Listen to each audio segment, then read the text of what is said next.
U.S. strikes Iran again. Tariffs hit 60 nations. China fires water cannons. And oil reaches $100. Greetings, humanity. Let's GROK the news. We cover the world's headlines, but first a deep dive into the most important story in the world today. Dateline, Tampa, Florida.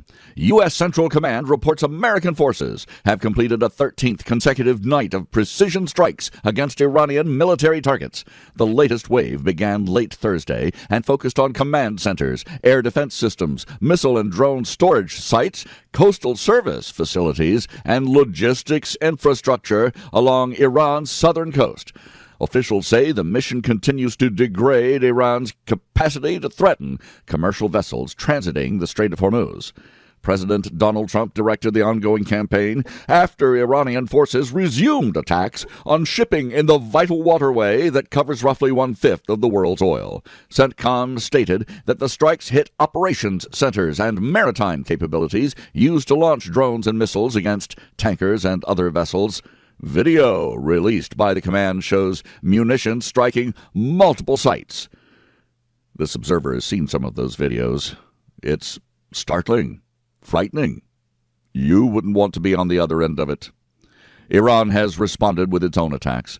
Iranian state media and military statements claim that drone strikes have targeted U.S. facilities at Sheikh Issa Air Base in Bahrain and Al-Azraq Air Base in Jordan.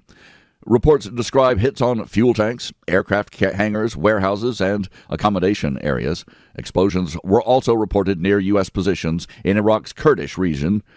Iranian leaders have warned that further American actions could bring even wider retaliation against the Gulf nations hosting U.S. forces. Casualty figures remain under review. Pentagon updates adjusted earlier tallies of American deaths downward from 18 to 14. Iranian officials have not released comprehensive numbers of their own losses or their own murders of their own population. Shipping traffic through the Strait of Hormuz has slowed sharply at times, with data firms reporting daily vessel passages dropping by half on some days. Oil markets, of course, reacted quickly. Brent crude jumped to $100 a barrel for the first time since May, driven by fears of prolonged disruption. Traders cite both the military risks and Houthi claims of attacks on Saudi tankers in the Red Sea as compounding risks to the supply chain. President Trump posted on Truth Social that the United States will use frozen Iranian assets under American control to cover damages to ships and cargo caused by Iranian actions. He called the step fair, given the cost to commercial operators. Iranian Foreign Minister Sayed Abbas Araghchi labeled the move an incendiary precedent that could unsettle global asset arrangements. This observer just has to shake his head in wonder at the audacity of these evil, evil people.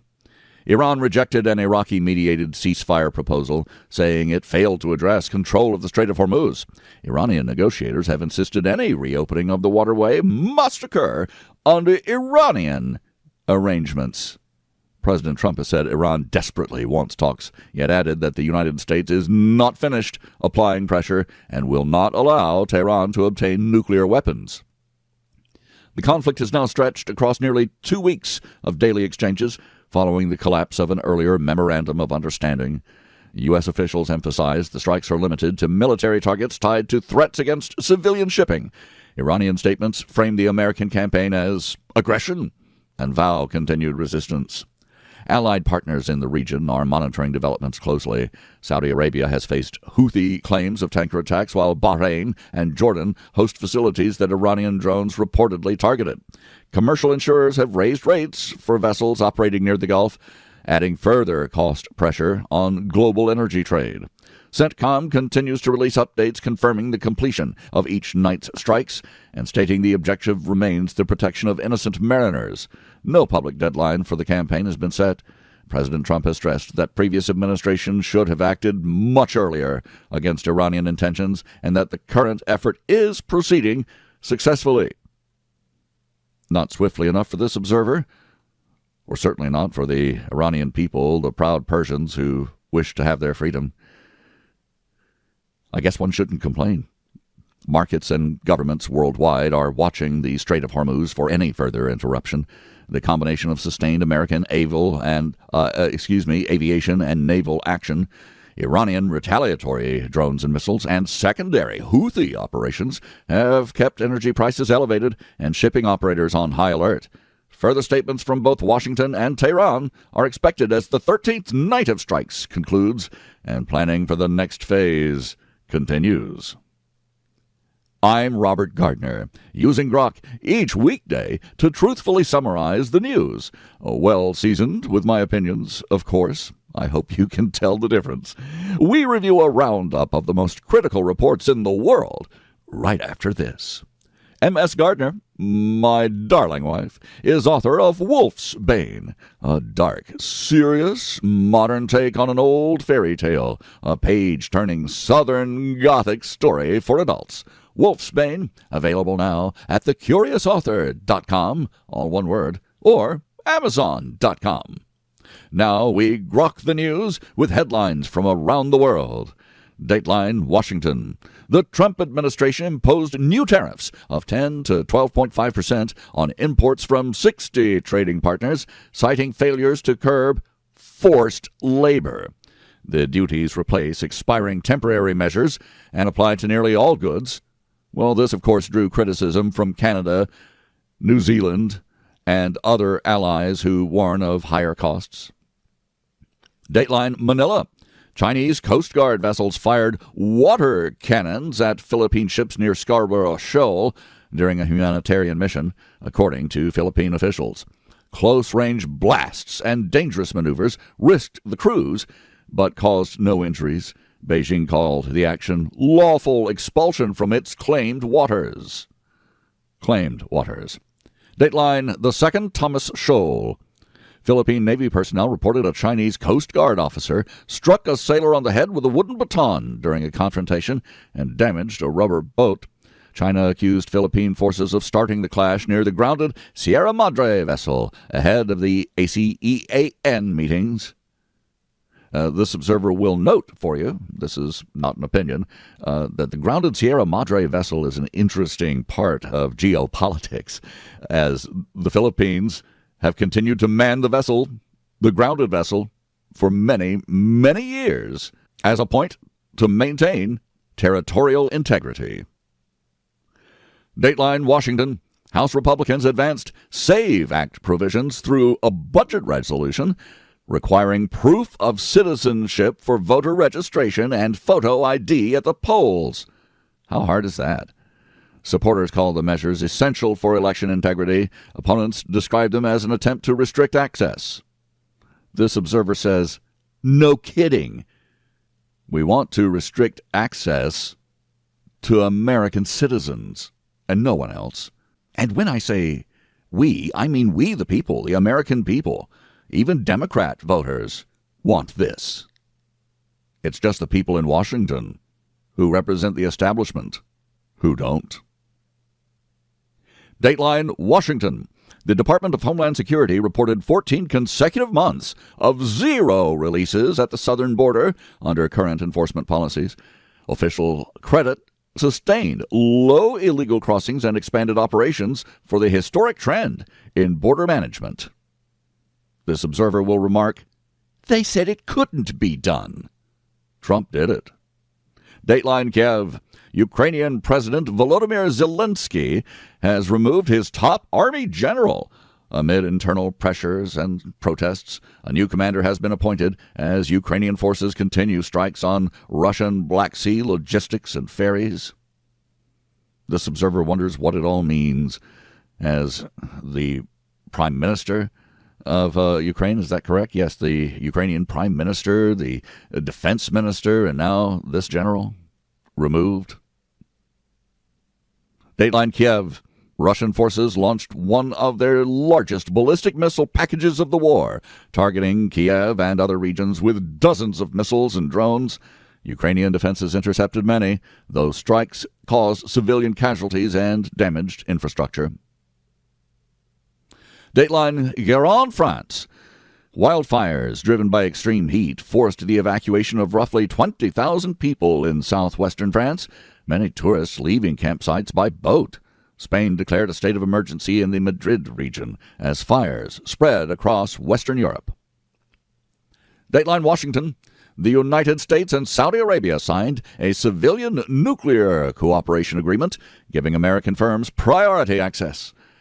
President Trump later stated that approval is contingent on the kingdom joining the Abraham Accords and normalizing ties with Israel.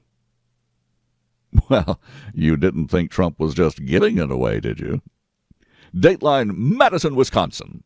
A Madison police officer fatally shot 38-year-old Corey Ruiz after he allegedly injured an officer with a knife during an arrest attempt. State officials opened a homicide investigation because, of course, you investigate the police, as protests and a vigil followed the incident, which was captured on video. Dateline New Delhi. Indian activist Sonam Wangchuk has ended a 26-day hunger strike, while so-called cockroach protesters, they named themselves, well, they vowed to continue their campaign. You can't stamp them out. Nationwide actions and political pressure intensified around the ongoing demonstrations. Dateline St. Petersburg. Ukrainian drones struck warehouses belonging to Russian online retailer Wildberries, forcing another facility to halt operations. The attacks expand Kiev's campaign against economic and logistics targets inside Russia. Dateline Albania. Police used water cannons against protesters demonstrating over a resort development linked to Jared Kushner. That's a aide and, well, son-in-law of Donald Trump. Clashes erupted as demonstrators opposed the project in the coastal area. Dateline Washington, D.C. The Justice Department withdrew subpoenas seeking records from New York Times reporters covering an Air Force One story that leaked, potentially endangering the president. A judge had questioned government lawyers over procedural errors during a court hearing. Dateline Nashville. Federal judges allowed a new Tennessee congressional map that divides a majority black district in Memphis, Tennessee, to take effect. The ruling clears the way for redrawn boundaries in upcoming elections. Dateline Kiev. White House advisor Laura Loomer has met with Ukrainian President Volodymyr Zelensky following a reported shift in her earlier stance on the conflict. That would be a pretty big shift. This observer wonders why. The visit occurred amid ongoing military and diplomatic developments. Dateline Washington. Border Czar Tom Homan said that Immigration and Customs Enforcement is on pace for a record number of arrests in July, prioritizing public safety threats. Daily rates exceeded 1,400 early in the month with expanded funding. Dateline Paris. France has become the first European Union country to ban social media access for children under the age of 15. The measure takes effect as part of broader efforts to regulate online platforms for minors. This observer would caution France and the European Union and the rest of the civilized world to watch how this unfolds. Will it only be used to regulate online platforms for minors? Or is this the camel's nose under the tent for complete regulation of free speech on the Internet? This observer simply does not trust the leaders of Europe. Dateline Taipei. Taiwan's Mainland Affairs Council reported that 72 Taiwanese nationals have gone missing or been detained in the People's Republic of China since late March. The figure highlights the ongoing cross-strait tensions and individual cases. I thank you for listening. Please join me Monday to once again GROK the News. I'm Robert Gardner. Godspeed and God bless.